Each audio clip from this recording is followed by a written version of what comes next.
details an assistant general counsel in the FBI altered an email, fabricated evidence, and reading from the OIG report, specifically the words "and not a source" had been inserted into the email.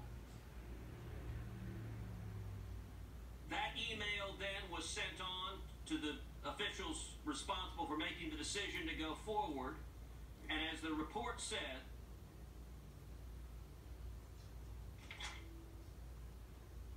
let me read on page 256 of the OIG report, the final paragraph.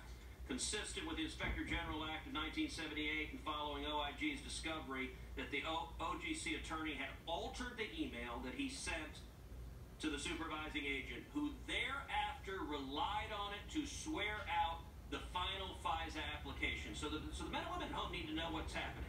A lawyer at the FBI creates fraudulent evidence, alters an email. That is in turn used as the basis for a sworn statement to the court that the court relies on. Am I stating that accurately? That's correct. That is what occurred. Now, you have worked in law enforcement a long time. Is the pattern of a Department of Justice employee altering evidence and submitting fraudulent evidence that ultimately gets submitted to a court, is that commonplace? Is that typical?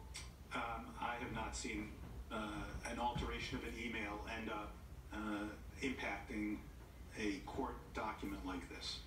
In any ordinary circumstance, if a private citizen did this, fabricated evidence, and by the way, what he inserted was not just slightly wrong, it was 180 degrees opposite what the evidence said.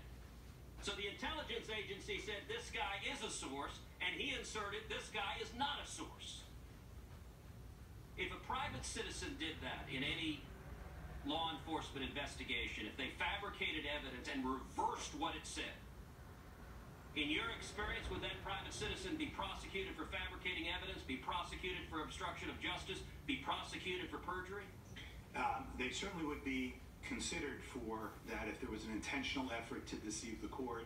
On this one, I'm going to defer, because as we noted here in the sentence you indicated, we referred that over to the Attorney General and the FBI Director for handling.